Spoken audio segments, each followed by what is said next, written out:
Hi, and welcome to this week's installment of Ask Emily. The first question is from Anna, who asked, what pieces do you think everyone should have in their wardrobe?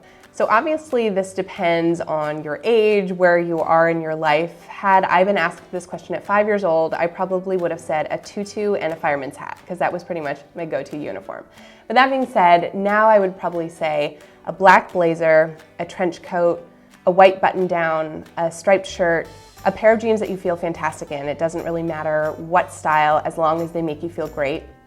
A pair of white jeans for summer, a pair of flats, Oxford ballet flats, whatever's most comfortable, a classic pump, a satchel, and a pencil skirt.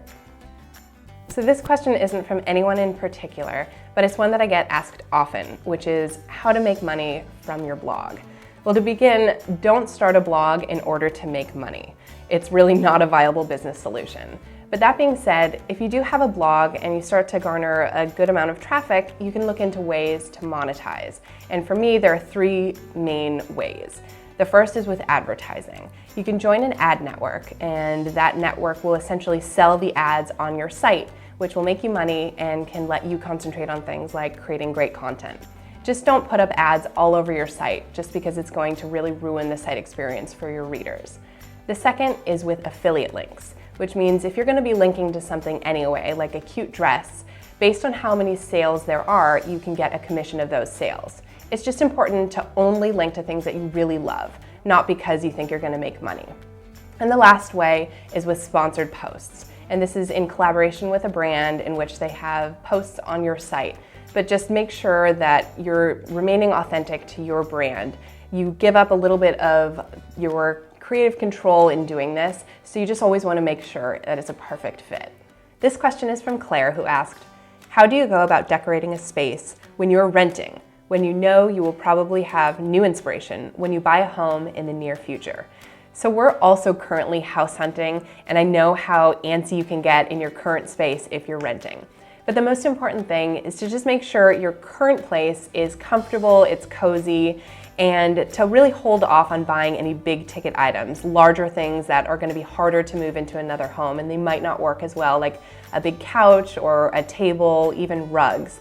And you can still buy things now though, smaller accessories that really help liven up the space, things like mirrors and artwork and lamps. And in terms of finding new inspiration and changing things up, that's all part of the fun, so just go with it. This question is from Amanda, who asked, I would love to know what recommendations you have for making a party playlist. What is some of your favorite music to play for a crowd?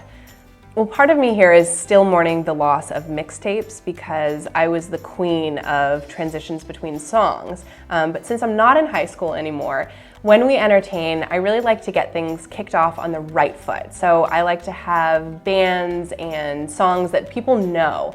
Rolling Stones, the Beatles, Paul Simon, those kind of get things going on the right foot and get everyone in the mood.